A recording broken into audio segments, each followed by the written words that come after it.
continuación, Tribuna Política. Estás viendo Extra TV.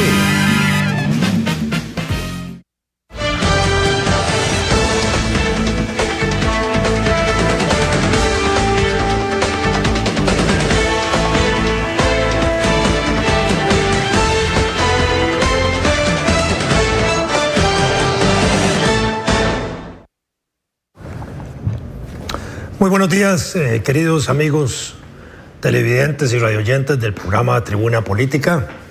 Hoy, jueves 2 de noviembre, tenemos un invitado muy especial, Daniel Súchar, quien con él vamos a compartir sobre el análisis de una de las figuras jurídicas y económicas más importantes de la vida nacional, que es lo que se llama el Presupuesto Nacional de la República. Justamente en este mes de noviembre se discute en la Asamblea Legislativa con prioridad absoluta el Presupuesto Nacional del año 2018. Y esto que estoy diciendo es muy importante porque lo que se apruebe este mes le mete una camisa de fuerza a todos los candidatos presidenciales y especialmente al que gane la campaña electoral el 4 de febrero. ¿Por qué?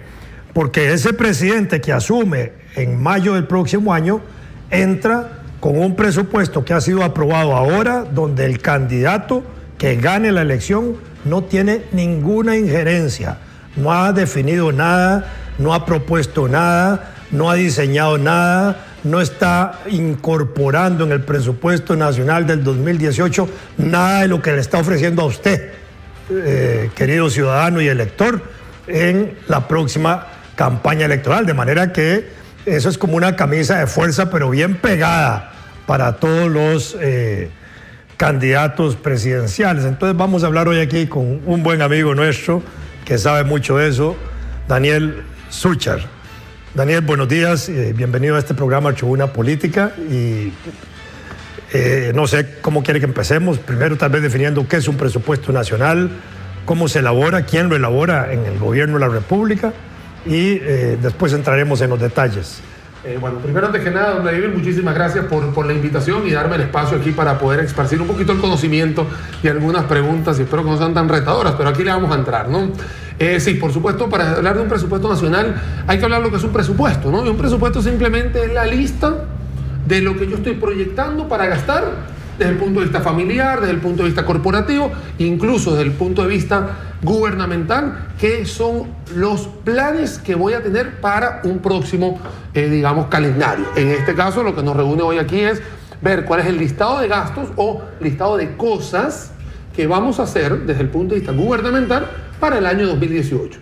Ahora bien, ¿quién produce ese presupuesto nacional? Porque alguien lo tiene que hacer. En la casa lo hace uno, o lo hace con su pareja, en la corporación. La señora. La señora es lo que lo aprueba. ¿No? Y lo administra. Y lo administra, ¿no? Entonces, ahorita que usted dijo que no hay injerencia, bueno, no sé por qué me sentí identificado. Sí, claro. Pero lo que está claro es que se hace en pareja, o se hace. En las corporaciones, por supuesto, existen departamentos de planificación, y en el gobierno existe un ente, digamos, que es el que capitaliza todo esto, o es el que capitaliza o asienta todo el presupuesto, que se llama el Ministerio de Hacienda. El Ministerio de Hacienda, conjuntamente con asesores financieros y económicos del Banco Central, que son los que llevan el plan macroeconómico, digamos que de la acera al frente también ayuda al tema, digamos, de los fondos, son los que en conjunto hacen el presupuesto, pero Ministerio de Hacienda es el que presenta ese presupuesto. En septiembre, digámoslo así, se hizo el primer borrador, ¿no? Se presentó, el señor Elio Fallas, cabeza, digamos, del ente tributario en Costa Rica, presenta ese borrador, y bueno, y a partir de ahí empezamos los analistas, digamos, y obviamente todos los que vemos eso, digamos, los toros de la barrera, empezamos a ver qué es lo que está pasando, con miras a hacer cosas buenas o cosas malas, o ver qué es lo que está pasando, ¿no? No, está bien. Ahora, ese presupuesto nacional tiene una base de arranque que es el presupuesto anterior, ¿cierto? Correcto. Generalmente se monta sobre el presupuesto anterior, con alguna proyección de crecimiento. Bueno, usualmente no solamente que se monta sobre el anterior, porque existe una ejecución y una continuidad. Y una continuidad, ¿no? De gastos. Digamos, porque existen gastos recurrentes que uno va usando, vamos a ponerlo desde el punto de vista personal. Uno gasta siempre en agua, luz, teléfono, todos los días. O sea, y aquí se gasta todos los días en salarios, pensiones, etcétera. Exactamente. Sí, claro. Entonces, yo estoy haciendo este tipo de comparaciones para que nuestros televidentes y radioescuchas vayan entendiendo de que, aunque es algo muy macro, son números multimillonarios, es prácticamente como manejar una casa, entre comillas, ¿no? Entonces, así como tenemos ese gasto recurrente de agua, luz, teléfono, y puede ser el colegio de los hijos o la comida tradicionalmente de la semana, sí, claro, eso el gobierno también lo tiene. También lo tiene, entonces son los gastos ordinarios que van a subir, por supuesto, con un incremento que lamentablemente en Costa Rica, al igual que otros países en Latinoamérica, están sujetos a algo que es constitucional. O sea, ya por ley tienen que subir. Entonces, a veces decir, es que el presupuesto va a aumentar 0, eso no es tan correcto. No es un mensaje bueno que se tiene que dar, porque siempre va a haber una Daniel, cuando usted dice inercia, ¿no? Cuando usted dice que el presupuesto por ley tiene que subir, ¿qué significa eso? Que hay ciertas partidas, ¿no? Digamos, una partida salarial, una partida para algunos entes o ministerios importantes, para algunas obras importantes, ya vienen por inercia con un incremento, ya sea del 3%, del 2%, del 7%, o, vamos a dar un ejemplo, el Tribunal Supremo de Elecciones para el año 2018 tiene un aumento del 50%. ¿Por qué? Porque vienen las elecciones presidenciales, entonces por ley hay que asignarle tanto porcentaje. Entonces no se le puede decir que no, porque por ley, valga la redundancia, ya tiene ese aumento. Entonces ahí es donde, digamos, es como parte el presupuesto, es la partida.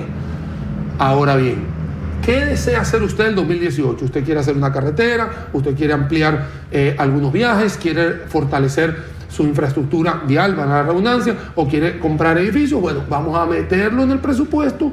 Cada uno de los ministerios lo va a ir colocando y, por supuesto, van a ser evaluados por Ministerio de Hacienda, y después de ahí todo lo que va a correr a continuación del 1 de noviembre, ¿no? Una pregunta importante para ir a un corte comercial es ese presupuesto, porque en quienes nos están viendo, en usted y yo, que recibimos salarios o pensiones, pues de eso nosotros, ese es nuestro ingreso para elaborar nuestro presupuesto. Pero en el caso del gobierno, que no tiene un salario, ¿de dónde saca la plata para elaborar ese presupuesto y proyectarlo? Porque por ley también hay una definición de que los gastos que se programan en el presupuesto deben tener recursos sanos. Ese respaldo desde el punto de vista de ingresos, bueno, simplemente para dejarle así la boca abierta, para podernos ir al corte, es que existen dos fuentes de ingreso importantes para el gobierno. La tributaria, que son los impuestos, y por supuesto la enfermedad que tenemos en Latinoamérica, que es pedir prestado, o sea, la deuda, que por supuesto, con mucho gusto ahora les cuento más a detalle cómo va a estar soportado ese presupuesto 2018, obviamente para el año que viene. Vamos a ir a un corte comercial y ya regresamos. A ver, chicos.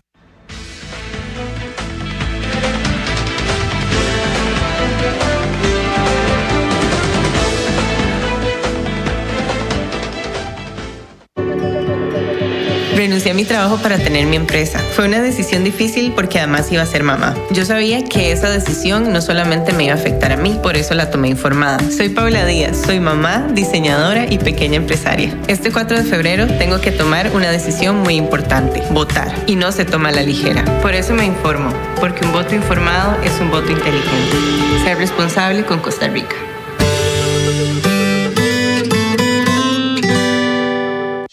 Camino al éxito, de lunes a viernes a las 8 de la mañana y a las 4 de la tarde. Testimonios, llamadas y mucho más. Camino al éxito por Extra TV. Porque creemos en la paz, en la naturaleza y en nosotros mismos. Pronto seremos campeones del mundo si podemos meterle un gol al cambio climático. Para el año 2021, seremos el primer país carbono neutral del mundo. El terreno está listo. El país tiene todo en juego y vamos a ganar este partido.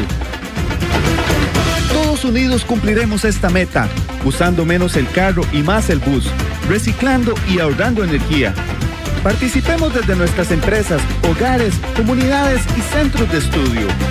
¡Vamos, ticos! ¡Sí se puede!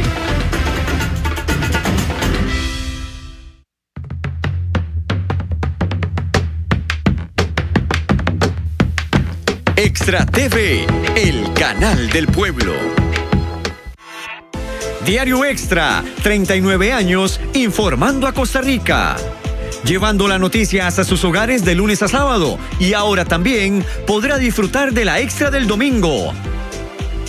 Espectáculos, área verde, estilo de vida, deportes, nacionales e internacionales. Forman parte de la Extra del domingo.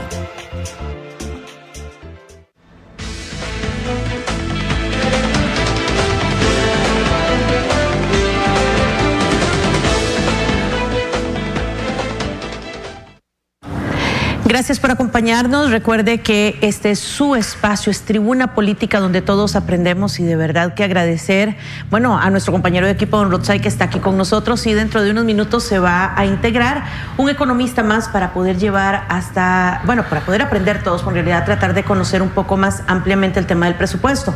Antes de hacer la pausa, don Vladimir le preguntaba a don Daniel sobre cómo se paga el presupuesto, y quizás ahí ampliar un poco más este tema para ir aprendiendo, que es lo que nos... El presupuesto de la nación, que en Costa Rica para el año 2018 ronda los 9,3 billones de colones, es un monto muy alto, ¿okay? Y representa un aumento con base en el 2017 en solo 3,2%, digamos, para poner un contexto. Ahora bien, ¿cómo se va a pagar ese presupuesto, o cómo debería pagarse el presupuesto ideal? El 100% de ese presupuesto debería ser el 100% de la recolección de nuestros tributos. Lamentablemente, Costa Rica no goza de una recolección tributaria al 100%, y tampoco es sano que todos los tributos que agarren sean utilizados para el presupuesto. Siempre es importante tener un nivel de deuda, ¿no?, que está obviamente basado en indicadores del Banco Mundial con respecto a la producción. Ahora bien, Costa Rica para el 2018 va a tener un presupuesto donde el 44%, prácticamente la mitad del presupuesto, va a tener que ser financiado con deuda, y el otro 50%, de verdad 56-44%, el otro 50% es con nuestros tributos. Lo alarmante aquí es que nosotros arrastramos un problema de deuda, y Costa Rica, y alguien tiene que pagar esa deuda, que seguramente no va a ser ni el próximo presidente, ni siquiera el que se va a montar en el 2022. Entonces, es una herencia que lamentablemente siempre se va a tener, y que alguien va a tener que pagar en el futuro. Sí, he escuchado que entre el 30 y 40% de ese presupuesto ya está amarrado de algún modo a problemas acumulados de endeudamiento, ¿cierto? O sea, son compromisos que, independientemente de quién llegue, va a tener que pagar, sí o sí. O sea, hay ya un pedazo muy grande de ese pastel que de algún modo tenemos que regalar, digamos, año con año. Esa sería una pregunta. Y la otra es que ciertamente pareciera que todos los gobiernos se quejan que ingresando nomás ya tienen que asumir, creo que en la introducción don Vladimir lo planteaba, tienen que asumir un presupuesto amarrado de algún modo, ¿verdad? O sea, no hay mucho margen de maniobra frente por lo menos al primer año de gestión de una administración o de un gobierno en Costa Rica. Bueno, le cuento primeramente, voy a ponerle un poquito más de detalle a ese 30-40, es 32,6%, el que está comprometido, que no se puede, ahí sí... No se puede hacer nada, no se puede nada, porque ya es una herencia que uno tiene. O sea, entonces, lamentablemente, el próximo presidente o el próximo gobierno ya va con un 32%, así, atado completamente. Luego, obviamente, vienen otros rubros que por leyes constitucionales, lo comentábamos antes de la pausa, que también están atados. Hoy tenemos un presupuesto que un 96% es totalmente rígido como esta mesa. 96%. O sea que solo un 4% de margen de maniobra tiene cualquier presidente el próximo año. Exactamente. Entonces, llámese A, llámese B o llámese C, le pongamos el color que queramos en el próximo partido político que vaya a ganar, y lamentablemente él está atado completamente. Lo decía bien don Vladimir al principio del programa, está completamente atado, y con eso él va a tener que jugar su primer año de gobierno. ¿Y qué se puede hacer con un 4% del presupuesto? Dejemos el arroz. La imaginación del gobernante. Ahora te lo voy a comentar. Porque honestamente, es una pregunta que todos nos hacemos. Si es un 4% lo que le queda para trabajar, Sí, es complicado porque si uno quisiera hacer un recorte, ¿no? Y es un recorte que es una de las propuestas que uno realiza, digamos, como consultor externo, prácticamente solo tienes un margen de maniobra de 4%. Claro. Y no te puedes, lamentablemente, fusilar el 4%. O sea, no puedes llegar a decir, solo me voy a quedar con el 96%. ¿No? Y de hecho, en los últimos días, lo hemos visto, el Diario Extra lo ha sacado, ¿no? Que algunos diputados y ministerios se han quejado, claro, cada quien jala para su lado, ¿no? De que, bueno, que para el año que viene no voy a tener recursos o voy a tener solamente los recursos. Las universidades públicas dicen, no esperen mucho de nosotros porque prácticamente me estás dando lo mismo que este año. O sea, entonces hay una pseudo amenaza, que no lo quiero decir tan fuerte, pero sí es de que, miren, no me pidan mucho porque no hay como para hacer, ¿no? Y la otra pregunta, Roxana, me decías, ¿cuál era? Ya me estaba concentrando en esta parte. No, básicamente es eso, o sea, las posibilidades ínfimas, ya lo has dimensionado muy bien, Daniel, de maniobra que tiene un gobierno para ejecutar realmente de manera creativa, innovadora o diferente por lo menos los recursos que las otras administraciones. No lo puede hacer mucho más allá. Y voy a ponerlo del lado personal, ¿no? Sí. Si uno tiene un ingreso, digamos, de... Vamos a poner de 100.000 colones, ¿no?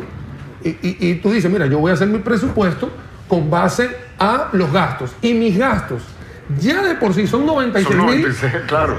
No puedes hacer mucho en 4.000, ¿no? O sea, porque tú dices, ok, y esos 4.000, tú dices, mira, no, la verdad necesito 1.000 aquí porque me quiero chainear aquí o consentir aquí. Por supuesto. Si lo elevamos a un tema ya más macroeconómico, que es obviamente el presupuesto nacional, y lamentablemente ese 4% no va a poder ser tan fácil de decir, mira, te lo llevo, me lo chuto, como claro, o lo quemo una vez. No es tan fácil. Ahora, recomendaciones que uno puede dar, ¿no? Por supuesto, sí existen partidas, ¿no? Y lo hemos entendido en otros programas, lo hemos visto también en reportajes del periódico, ¿no? y del canal, donde hay partidas que se ven que son partidas innecesarias, que se podrían un poco suavizar, administrar. Por ejemplo, yo siempre he dicho que no se necesitan tantos actos protocolares, o porque cada acto protocolar lleva un gasto importante de dinero. Hacer giras, digamos, a otros países donde van comitivas de 100, 150 personas. La verdad que son momentos donde uno puede ver que se puede ir recortando, pero también existe algo que se llama la voluntad política, que bueno, que eso también va a dar mucho que hablar, claro, ¿no? Claro. Jonathan Acuña, economista de profesión, gracias por acompañarnos. Muy buenos días. Jonathan, por supuesto estamos hablando del presupuesto. ¿Cuál es su posición en cuanto a lo que le corresponde al próximo gobierno con el mismo? Sí, venía escuchándoles, efectivamente, la forma en la que se da la formulación y presupuestación y aprobación final del presupuesto provoca que durante una administración previa se dé la aprobación del presupuesto del que será el primer año de la siguiente administración. Efectivamente eso se convierte en una especie, digamos, de limitante y coincido en eso. Las promesas de campaña quedan limitadas, por lo menos el primer año quedan plenamente limitadas por un presupuesto, pero no solo por la decisión política que se tome en este año. No solo es la decisión política, porque también el presupuesto ya tiene limitaciones inerciales propias de la situación macroeconómica. ¿Qué significa eso? Básicamente, este presupuesto crece en unos 290 mil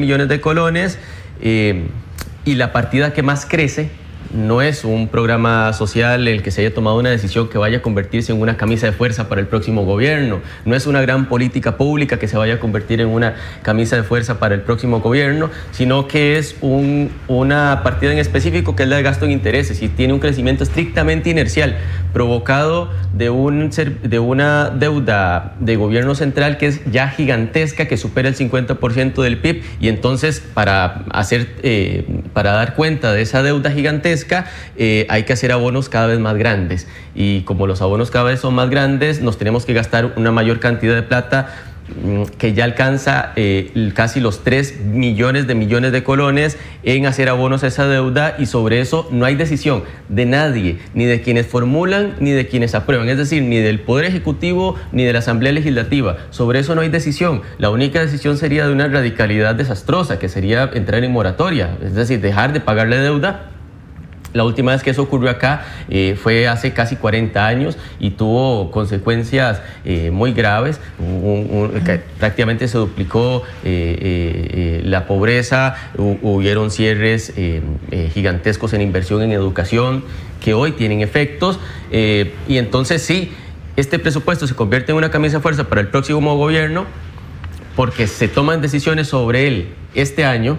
Sí, pero además porque existen condiciones inerciales que son ineludibles, ¿verdad? Que no hay manera de quitarse de encima hasta que no se tomen decisiones suficientes para que esas condiciones inerciales dejen de estar. ¿Cuáles serían las tomas de decisiones necesarias? Pues conseguir ingresos suficientes y realizar los ajustes del lado del gasto necesarios para equilibrar ingresos y gastos de tal manera que esa deuda deje de crecer como ha venido creciendo desde el año 2008. Cuando se habla de gasto y de restringir gastos o recortar gastos, ¿a qué se le pone atención principalmente? ¿Cuál es la parte más frágil para cortar en ese sentido? Porque generalmente cuando se habla de gastos se afecta a las personas de manera directa. Bueno, el más crítico, el más complicado, el más delicado es tocarle el salario y las pensiones a las personas. O sea, uno puede recortar viajes, uno puede recortar inversión pública, uno puede recortar muchas cosas que son antipolíticas o antimarketing político, todo lo que uno quiera. Pero si uno toca el salario, que es una partida bastante sabrosa en este presupuesto, y que en todos los presupuestos hay, es el lado más complicado. Los salarios en estos momentos, o por lo menos la partida de salarios acumulada entre el presupuesto nacional, sube entre un 3 a un 7%. Algunos suben un poquito más, un poco menos, ¿no? Pero están subiendo. Uno de los indicadores que dicen es, bueno, ¿por qué sube tanto si la inflación, ¿no?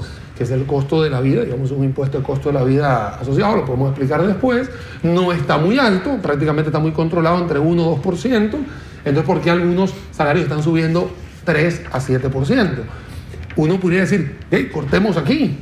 Pero cortemos ahí, es tocarle, digamos, el corazón a las personas y que, por supuesto, es lo más delicado. Para mí, digamos, es una razón para poder justificar los recortes, pero también estamos tratando con personas. Entonces, es muy delicado, ¿no?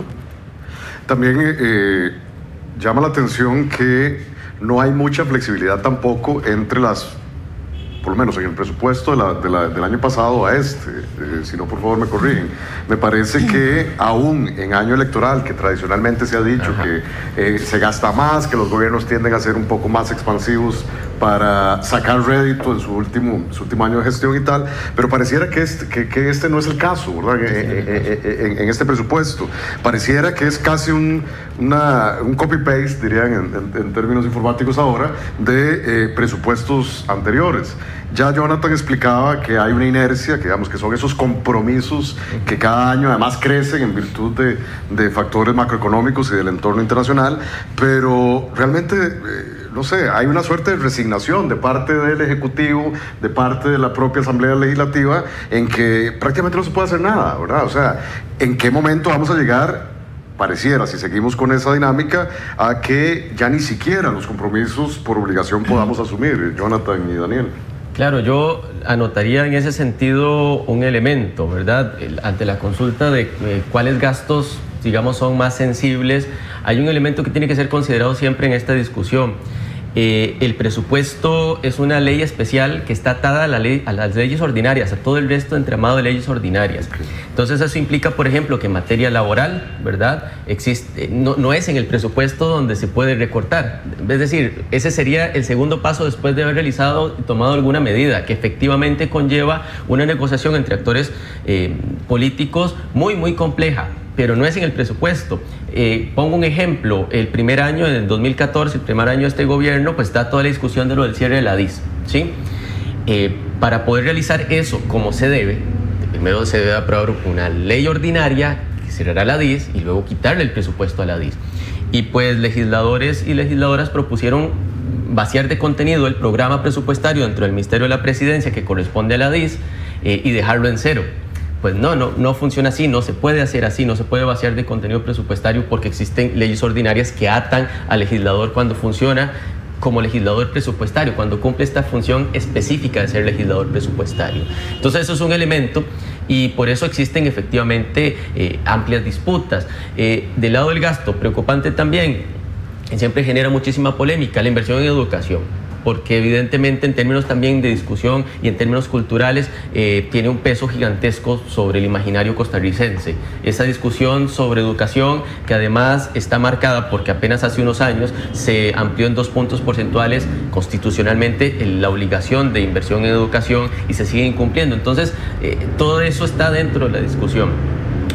Respecto al tema de las limitantes, pues entonces hay limitantes desde nivel constitucional sobre límites mínimos de inversión, ¿verdad?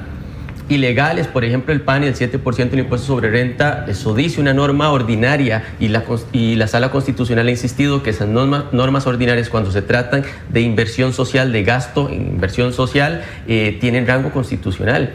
Y entonces, sí, evidentemente toda la discusión está plasmada en una tensión entre la necesidad de tomar decisiones para que estas inercias del lado del crecimiento de la deuda se detengan y al mismo tiempo no se afecte la inversión social, que además tiene protección hasta el rango constitucional. Bueno, yo me voy a atrever aquí a sumar lo que dice Jonathan. El tema del Ministerio de Educación Pública prácticamente es arduo, ¿no? Por supuesto, el segundo punto más importante. Él alcanza el 28% de este presupuesto. O sea, todo lo que tenga que ver con educación pública es prácticamente 1/3 del presupuesto. Y claro, los que estamos metidos en docencia a veces podemos ser un poco críticos diciendo qué tan efectivo es ese 30% que estamos haciendo, cuando ya sería ya algo de cómo es la gestión de ese gasto, ¿no? Por otro lado, ¿no? Y así como lo acaba de decir Jonathan, hay muchas cosas que son de estructura legal. Y aunque estamos basándonos en el presupuesto y números presupuestarios y la verdad que todo gira en tener una buena administración del presupuesto, lamentablemente el presupuesto de financiero y económico no se puede salir mucho porque legal está atado. Entonces, creo que una de las razones que uno debería plasmar a largo plazo, no es tanto pensando en el corto plazo, porque lamentablemente los políticos en Latinoamérica somos así. Pensamos solamente en nuestros próximos 4 o 5 años de poder o de ejercer nuestro gobierno, es pensar a largo plazo. Si estos problemas estructurales de las leyes constitucionales nos van a traer un problema, no al que viene, porque estamos claros que el que viene no va a tener problema. El problema lo va a tener el que va a estar montado en el 2028, 26, por allá va a estar el problema. Entonces es ir cambiándolo de una vez. Sabemos que en Costa Rica las cosas pasan un poco lentas, ¿no? Entonces, ¿qué tenemos que hacer? Bueno, ir promoviendo una conciencia, ¿no? Una conciencia desde la Asamblea Legislativa, todas las personas que van a estar integradas ahí, y verlo como un plan país, no un plan que está color verde, azul, rojo, amarillo, negro. Es un plan país que te va a decir, mira, la verdad que esto nos va a afectar a todos nosotros, porque las calles las usamos todos nosotros, sin importar raza, credo, color, todo el aeropuerto lo usamos, o sea, muchas cosas somos beneficiarios todos nosotros. No importa qué partido político aupemos, pero lo vamos a utilizar. Entonces, es un plan que uno recomienda, decir, mira, hay que sentarse y en vez de pensar en algo cortoplacista, ojalá seamos un poco más largoplacistas, ¿no? Se sabe, porque incluso está a nivel constitucional y demás, noviembre se dedica prácticamente de manera exclusiva a la discusión del presupuesto ordinario, pero también de un presupuesto extraordinario, es así, ¿verdad? Podría ser. Podría ser. Tanto se presente, no se ha presentado. No se ha presentado. Pero esto se viene discutiendo en la Comisión de Hacendarios y tal, en la Asamblea Legislativa, desde hace aproximadamente 1 mes y medio, 2 meses, ¿verdad? Cuando formalmente se introdujo por parte de Hacienda y se presentó a la corriente legislativa. Repito, se ha dicho que esto prácticamente no se mueve, que las partidas son básicamente las mismas del año pasado y demás, pero algún cambio debe tener, digamos. Me imagino que el gobierno no simplemente hizo ese copy-paste, sino que realizó algunos ajustes en virtud también de algunas prioridades y de algunos compromisos. Yo me gustaría saber y me gustaría preguntarles más bien cuáles son esos cambios más significativos y por qué. ¿Por qué creen ustedes que se dan esos ajustes o esos cambios en las partidas? ¿De qué manera se ha justificado? Por una parte. Lo otro es que tengo entendido que ya se emitieron 2 dictámenes en la comisión, uno de mayoría y uno de minoría. Así es. Hay también cambios sustantivos, ostensibles, claros en cada uno de esos dictámenes, digamos que uno pudiera, o el plenario, en este caso los 57 diputados, pudieran encontrar serias diferencias entre ambos y por lo tanto tener posiciones más claras al respecto. Yo señalaría respecto a lo que contenía el proyecto inicialmente como cambios principales, por un lado el que ya había señalado, un aumento muy importante en el gasto que vamos a realizar el próximo año en pagar intereses de la deuda que venimos acumulando, y como eso es lo que aumenta, se dan ajustes en otras partidas. Un ajuste preocupante es el que se da en las partidas que tienen que ver con inversión de capital. Inversión de capital es inversión en infraestructura, etcétera. Todo lo que tiene que ver con formación, digamos, de bienes durables, ¿sí? Centralmente inversiones en infraestructura, carreteras, etcétera. Eso disminuye considerablemente. Eso disminuye considerablemente de 700.000 millones de colones a 578.000. Y es que eso tiene un impacto importante sobre la economía, porque es una especie de gas que dinamiza o deja de dinamizar la economía nacional, porque si se invierte menos en infraestructura se generan menos empleos para producir esa infraestructura. Entonces se acelera o se desacelera con la inversión en capital la economía nacional a través, digamos, de una política de gobierno. Eso es importante. Respecto a lo que ha ocurrido en la Asamblea Legislativa, efectivamente desde septiembre se viene discutiendo el ciclo electoral que tiene incidencia sobre el presupuesto. Esta vez cambió efectivamente. Históricamente ha sido que el primero y el último de los años tienen aumentos significativos en la cantidad en el monto que se presupuesta. Esta vez no ocurrió, creo que por las presiones generadas por esas inercias que hablábamos al principio. Digo, ya no se puede nada más gastar mucho el último año en el último presupuesto, porque es que el gasto en servicio de la deuda ya es demasiado amplio, pero sí cambió en la situación electoral, la forma en la que se ha discutido el presupuesto en los últimos 4 años. En el primer año ustedes miraron varias fracciones metiendo mociones con recortes muy amplios, muy significativos. En el segundo año no ocurrió porque el ajuste fue muy pequeño, apenas creció 2% el presupuesto. En el tercer año, el año pasado, de nuevo, hay grandes recortes, grandes propuestas de recorte. Este último año no hay grandes propuestas de recorte. Mi tesis, y acaso lo supongo, y creo que la gente puede concluirlo, si le parece o no, es que, como decía don Vladimir al principio del programa, se trata del presupuesto del próximo gobierno. Y entonces tal vez sea mío. Entonces mejor a ese no le metemos tijera, porque quizás sea el presupuesto que a mí me corresponda. Sí, hay 2 dictámenes y solo tienen una diferencia entre ambos.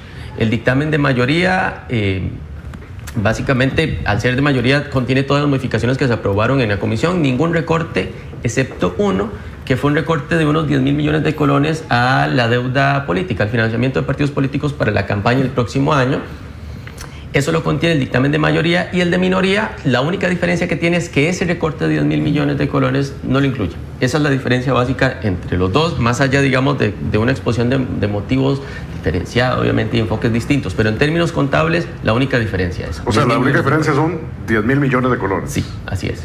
Y que era para temas, digamos, netamente políticos, electorales, ¿no? claro. Electorales. Voy a sumar un poquito a lo que dice Jonathan, ¿me permite, Jonathan?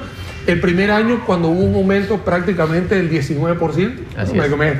Claro, yo lo veo desde un punto de vista comercial, ¿no? Yo tiro la barda para arriba, trato de ver cómo me recortan un poco ese 19 y voy a ir ajustando, ¿no? ¿Qué queda? Hoy tenemos un 3,2, digamos 3%, ¿no? No hay mucho para dónde agarrar. En vez de ser un 95, el del 2017, el 95% era rígido. Este es 96. Ese puntico, ¿no? Ese puntico que está aquí es lo que ha explicado espectacularmente Jonathan con el tema de la deuda. Entonces, prácticamente te queda ese 4% como para negociar. Yo creo, ¿no? La verdad, creo que si no existen en estos momentos distractores en la Asamblea, puede ser que la Asamblea vaya a recortar algo. Pero si me preguntan a mí, con varias cosas que están pasando en diferentes bancos, que tramitan créditos que uno no sabe y cosas de esas, ¿no? Creo que la política mediática se está yendo por otros temas y no se va a concentrar en esto, ¿no? Yo creo, al igual que Jonathan, que sí, va a venir la oportunidad de que este presupuesto me puede tocar a mí, llámese ABC o color ABC, mejor no tocamos nada, recortamos algo para no quedar mal de que no recortamos, ¿no? Y sencillamente el 1 de diciembre, posiblemente cuando ya huela a tamales, seguramente vamos a estar viendo que eso lo van a aprobar, digamos, de una manera directa o sin darle mucha vuelta a ese asunto, ¿no? Cuando se aprueba un presupuesto, hemos dicho que lo que se hace, y se ha dicho jurídicamente, es tan solo una autorización de gastos. ¿Verdad? Pero esa autorización de gastos puede ser al 100% de lo que se aprueba. Si ustedes me aprueban 100% para educación, yo, ministro de Educación, puedo aprobar la autorización de esos gastos al 100%. ¿Verdad? En teoría está proyectado presupuestariamente, ahí está el cálculo. No es que es un cálculo imaginario, es que está el contenido para gastar el 100%, ¿cierto? Pero en la práctica de los últimos gobiernos y años se han venido subejecutando los presupuestos. Cuando hablamos de subejecución de presupuestos, ¿de qué hablamos exactamente? ¿Y qué porcentual se subejecuta en términos generales? No por ministerios. ¿En cuánto más o menos es lo que se subejecuta? Y para los efectos de lo que estamos hablando aquí, lo prorrateamos igual. Si se subejecuta un 10% y 10% para todo el mundo. Más o menos, ¿de qué hablamos de subejecución? Cuando hablamos de eso, ¿qué significa y cómo se aplica? Vamos a ir a una pequeña pausa y regresamos con la respuesta, por favor.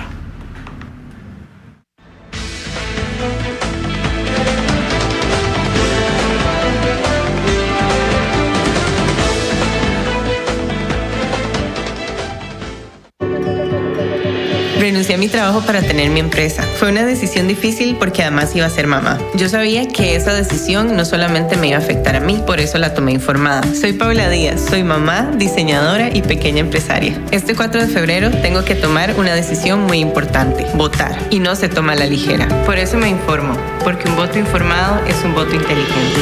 Ser responsable con Costa Rica.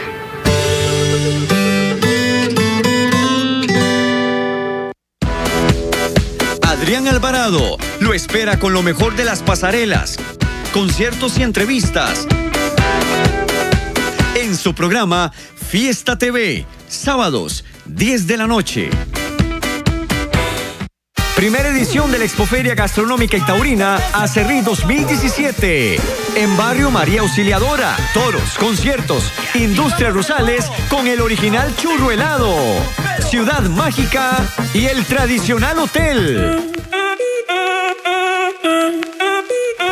Del 3 al 13 de noviembre. Asista y colabora con el Albergue Mixto de Ancianos San Francisco de Asís.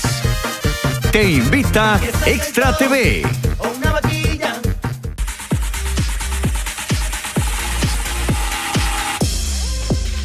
¿Sabías que volvió la llamada millonaria con muchísima diversión, juegos, muchísimo dinero? Así que no se lo pueden perder de lunes a viernes a la 1 de la tarde, sábados y domingos a las 12 mediodía por acá, Extra TV 42.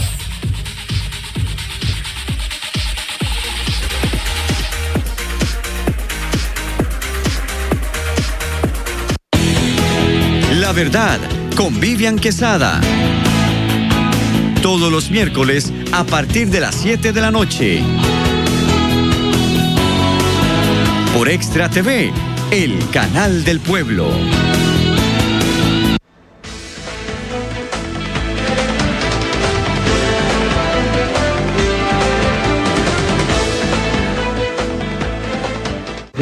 Muy bien, continuamos aquí en esta mañana tratando de conocer el tema del presupuesto nacional. Quizás algunas personas se pregunten el por qué. Yo creo que debemos de ir conociendo todos que cada uno de estos puntos son tan importantes como lo que usted y yo hacemos todos los días. ¿Por qué? Porque sin esto el país no camina y nosotros estamos aquí. ¿A qué realmente nos estamos enfrentando? Antes de la pausa, don Vladimir le hacía una pregunta y bueno, en este momento don Daniel Sucher va a responder. Don Daniel. Bueno, voy a explicar un poquito cuando se habla de subejecución, ¿no? Lo voy a trasladar a la parte personal, ¿no? Usted tiene un flujo de efectivo que viene todos los días, ¿no? Y usted ejecuta con lo que tiene. Si usted tiene el 100%, lo ejecuta tranquilamente. Lamentablemente, hay veces que no tiene la plata. No le cayó, hubo un problema en el banco, no pudo entrar, no pudo ejecutar, algo pasó, ¿no? Bueno, vamos a llevarlo a la parte macroeconómica del país. Ojalá, cuando digan, sí, el presupuesto está listo, depositen los 9,3 billones de dólares, billones de colones, disculpen, en las cuentas de todo el mundo. Eso no es así, ¿no? Lo que está pasando con el gobierno es que existe un flujo de efectivo, ¿no?, que tiene un pequeño cáncer que se llama déficit fiscal, que ahora lo podemos comprar, que no todo el mundo paga a la vez que tiene que, entonces no todos los recursos están disponibles desde el primer día. Cuando uno habla de la disposición de los recursos, hay algo que conversamos fuera de cámara que decía, ok, ¿qué pago primero? ¿No? O sea, ¿qué hay que hacer, ¿no?, para que no me pequen? Y obviamente aquí tiene dos rubros importantes, lo hemos hablado a lo largo del programa: salarios por un lado y la deuda por el otro. Ahí tenemos, digamos que esos serían mis primeras, valga la redundancia, prioridades en pago. Y luego empezamos a ver cómo seguimos ejecutando. Número que aquí Jonathan nos va a comentar ahí, que lo dijimos ahorita. ¿Cuánto es esa subejecución que usualmente tiene, ¿no? Sí, históricamente ha rondado el 5% del presupuesto, es decir, un 5%, 5 colones de cada 100 de los que han sido presupuestados finalmente no se ejecutan en los gastos para los que se había pactado allí en el presupuesto. Dos razones centrales. Una, la que ya señalaba el compañero previamente. Acá existe un jaleo constante ya en términos operativos, porque entonces las instituciones llegan a la autoridad presupuestaria y le dicen, mire, yo tengo derecho a 1.000 colones, pero no me los han girado. Y la autoridad presupuestaria le dice, sí, pero es que Tesorería no ha logrado colocar la deuda, entonces denos tiempo. Allí se generan entonces unos lapsos en los que se impide la ejecución. Y el segundo elemento, los procesos de contratación. Los mayores niveles de subejecución se dan justamente en inversión, porque allí es donde comúnmente están implicados los procesos de contratación, que son tremendamente engorrosos, largos, provocan retrasos y muchas veces se extienden más allá del año para el que fue presupuestado. Entonces tal vez los recursos muchas veces están comprometidos mas no ejecutados. Allí hay una diferencia. Un recurso puede estar ya listo para un contrato en específico para que se construya el puente en el pueblo X, ¿no? Pero al terminar el año, al llegar a diciembre, como nuestro presupuesto es anual, esos recursos no han sido ejecutados, a pesar de que ya han sido comprometidos. Entonces se reflejan como subejecución en nuestro presupuesto, pero hay que mantenerlos allí porque ya el contrato va en camino.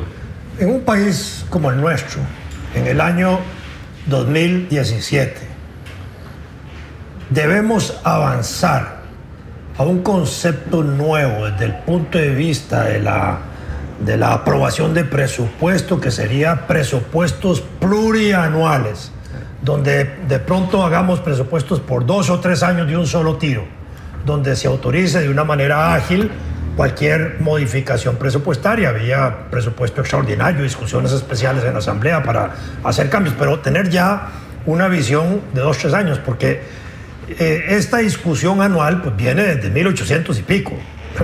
Pero, es decir, hoy estamos en un país que de pronto requiere tener una dimensión de proyección más allá de un año. Y ustedes dos, ¿qué opinan sobre eso? Porque esta me parece a mí que es una cuestión clave, importante, que obligaría incluso a pensar entonces ya no en la inmediatez de las cosas, sino en el mediano y en el largo plazo. Hombre, Vladimir, anteriormente habíamos comentado y lo vamos a reforzar. Cuando existe un plan país donde todos los integrantes, todos los protagonistas y todos los ciudadanos estamos claros que eso es lo que queremos, ¿no? Los planes tienen que ser a mediano y largo plazo, y de hecho mediano sería irresponsable todavía, largo plazo. ¿Está bien? Un ejemplo que hemos hablado, nos reímos a veces por los memes que hay, de que hay 5 trenes y chocan 2. Y nos reímos y hacemos, y sabemos que los trenes hace muchos años, cuando no habían GPS ni nada de tecnología, no chocaban, y ahora hay todo. Desde 1884 hasta el año 1994 no chocaron nunca los trenes. Por eso, entonces, pero los trenes, cuando nosotros hacemos una comparación, y sí, hay que hacer las comparaciones porque nosotros en el mundo no vivimos solos, ¿no? Y yo no me voy a ir ni a Europa, ni a Singapur, ni a Japón. Me voy a ir a Panamá, que lo tenemos aquí al ladito, y ya va por la tercera línea de metro. Un metro que hace 20 años jamás en Panamá se necesita metro. Y ahora hay un metro, 3 líneas, conecta prácticamente toda la ciudad de Panamá. ¿Qué tienen ellos que no tenemos nosotros? Es lo que hay que buscar. ¿Cuál ha sido voluntad política? ¿De verdad ha sido dinero? ¿Ha sido ganas de hacer las cosas? Porque ahí está Panamá. Vuelvo y repito, no voy a comparar con Israel, con Alemania. No, República Dominicana también. Dominicanos lo han hecho. Y países en Latinoamérica tienen esas inversiones, y digo el tren por citar un ejemplo. Aquí podemos citar varios ejemplos que mejoran la calidad digamos, del ciudadano. O sea, es una mejora del ciudadano, no es un tema político, es una mejora del ciudadano. Vamos a presupuestar para el tren, vamos a buscar, digo tren por este ejemplo, ¿no? No sé si los voy a meter en un problema con lo que les voy a preguntar, pero estamos en un espacio donde la idea es que todos podamos aprender. Y como digo yo, estamos en un momento electoral donde la idea es que todos no solo conozcamos los candidatos, sino que también de ahí aprendamos a saber elegir bien, a elegir bien. ¿Qué es lo que sucede? ¿Por qué es tan importante el tema del presupuesto? Bueno, ya hemos escuchado muchas cosas. Se nos dice, y me llama la atención 2 puntos. 1, solo un 4% de ese presupuesto, casi que con eso es con lo que van a tener que trabajar. ¿Ok? Con un 4%, lo que tienen de margen para moverse, para hacer ahí lo que deseen. ¿Qué están ofreciendo? ¿Qué están proponiendo los candidatos actuales? Que en el entendido de que usted y yo desde hoy tengamos claro de que el primer año de ese gobierno van a tener que trabajar con este presupuesto que se estaría aprobando ahora en noviembre y que no tendrían mucho espacio para moverse, para hacer lo que están proponiendo.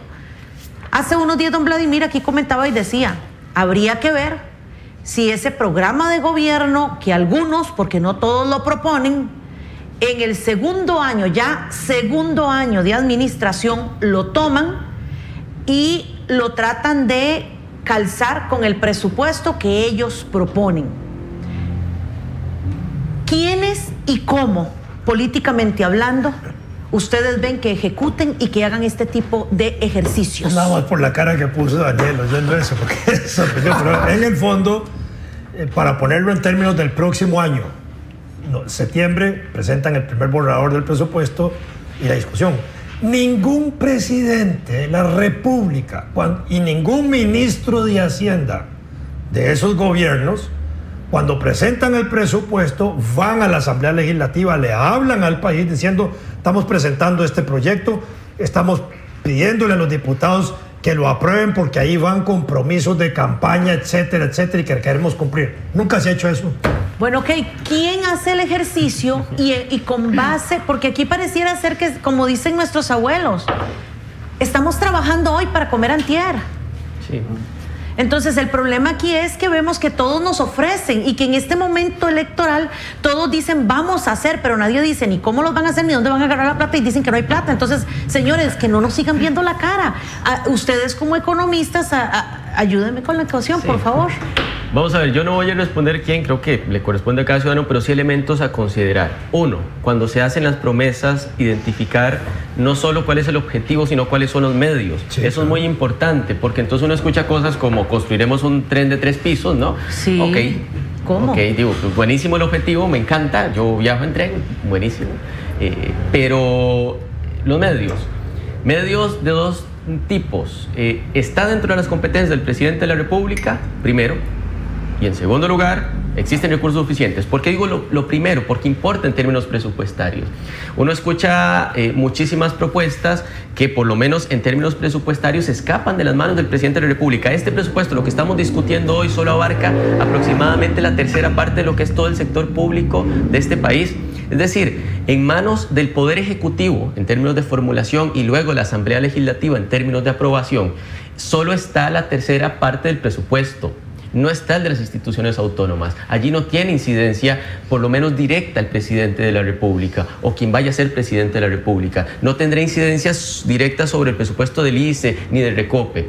Y entonces aquí importa mucho tener ese elemento en vista, porque cuando se miran propuestas que solo revelan el objetivo, más no revelan los medios, uno tiene que poder mirar si efectivamente eso está dentro de las competencias del presidente de la República, ya sea dentro de sus competencias legales, pero además si tiene capacidad de incidencia dentro de esos presupuestos, porque en muchas de estas propuestas no hay capacidad de incidencia, no hay capacidad de incidencia directa, y eso yo creo que tiene que ser considerado por la ciudadanía No creo que existan mesías ni nada semejante que puedan arreglar el país en 2 meses, pero sí realizar un ejercicio de exigir a cada candidato, a cada candidata, que no solo nos ofrezcan las metas, sino también que nos cuenten sobre los medios, porque dicen que el diablo está en los detalles, y en el caso de las políticas públicas, el diablo está en los medios que se ofrecen para alcanzar los objetivos. Claro, el marketing político es muy lindo y es muy bonito, ¿no? Y hablar frente a una cámara para prometer cualquier cosa es fácil. Yo puedo prometer el tren. Hoy le estamos dando al tren, definitivamente, ¿no? Y al candidato que está ofreciendo el tren. Pero lo que está claro, don Vladimir, Roxy, Isa y Jonathan, es que se necesita saber la pregunta clara al candidato. ¿Usted cómo lo va a hacer? O sea, usted quiere bajar los impuestos, no quiere subir el impuesto de ventas, lo quiere subir al IVA, ok, no lo hizo. ¿Cómo piensa pagar el tren? ¿O cómo piensa pagar esto?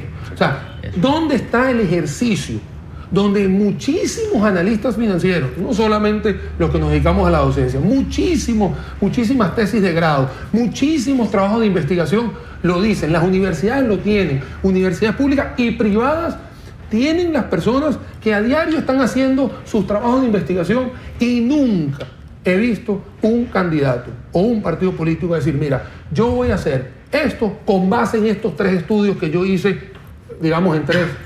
o sea, esas son preguntas que sí, es verdad, digamos que pueden ser un poco más quisquillosas, o seguramente los candidatos presidenciales le van a dar la vuelta, pero son las preguntas donde la respuesta tiene que ser clara.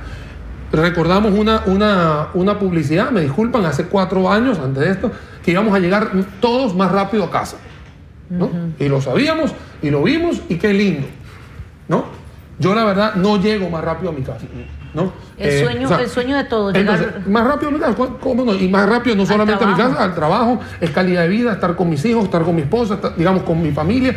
Ese es el sueño. ¿Cómo no llegarle al corazón del pueblo con él? Claro que sí. Pero ¿cómo lo va a hacer? O sea, ¿cómo va a hacer? Cada día estamos llegando más tarde. Más tarde al trabajo, más tarde a la casa, y no necesariamente por más tiempo que se invierta. Yo sé que hoy porque le hemos dado el tren, seguramente con otra invitación le daremos a otro rubro. Pero está claro que esa promesa no tiene un sustento económico. Sí, de mercadeo está muy bonito, mercadotecnia está muy lindo, es lo que todo el mundo quiere escuchar, y qué lindo. Es que a eso voy, exactamente a eso voy. Promesas que suenan bien, pero que no es viable ejecutarlas porque no hay plata. Y vuelvo, repito, me disculpan aquí que amplíe un poco la respuesta. Hay muchas personas capacitadas que ese MEP que está agarrando, porque ahí está el presupuesto, eso es lo que uno quisiera ver, que las personas se amparen en este Ministerio de Educación Pública, que estamos gastando una gran cantidad de plata, que no le estamos llegando al 8% que Jonathan comentó anteriormente en el gasto proporcional al Producto Interno Bruto. Bueno, utilicémoslo. O sea, ahí están nuestros recursos y se pueden parar. Vieran, una persona dice, ¿de dónde van a sacar los recursos? Ordinarios o extraordinarios. Y créanme que es una persona que gana credibilidad. Porque si yo llego temprano a mi casa y me dicen que va a venir por este lado y por este lado y por este lado, y que esto él lo piensa realizar, créanme que para mí me convence más que ver un meme, digamos, totalmente de acuerdo. Una publicidad banal, ¿no? Hay, hablando de temas cómodos y discursos de campaña electoral, se ha discutido en este presupuesto el polémico tema de la rebaja del 50% de la deuda que llaman la deuda política, ¿verdad? Sí. Que es el compromiso y la autorización para gastar. Estaba presupuestado cerca de 25.000 millones, nos había dicho Ronald Chacón del Tribunal Supremo de Elecciones. Hoy se propone rebajarlo en 10.000 millones de colones, y no obstante, emergen también discursos que no pretenden llegar al corazón de las personas, sino atender, a mi juicio, algún llamado de atención. Por ejemplo, el Tribunal Supremo de Elecciones ha dicho que esto no es posible porque no se ha visto o no se ha previsto, más bien, los problemas que podría incurrir el gobierno y el Estado en su totalidad, todos nosotros, por deudas que tendríamos que pagar, pero que no están autorizadas en este presupuesto. Hay 2 dictámenes y pareciera, nos dijo Jonathan, o nos confirmó ahora, que la única diferencia son ese 50% menos en la partida específica de deuda electoral. Suena muy bonito. ¿Quién se va a oponer a decir gastemos esos 10.000 millones en la atención a los damnificados y a los desastres por las tormentas tropicales que hemos tenido? Pero ¿es eso posible? ¿Es eso realmente una posibilidad de cara al próximo año, o simplemente se trata de una posición demagógica y electoral? Sobre eso mismo. La Constitución establece que para los gastos electorales se debe presupuestar el 0.19% del Producto Interno Bruto. Estos son como 40.000 millones o 50.000. Sobre eso es que se hizo la reducción al 0.11%. Ahí ya se hizo una tajada.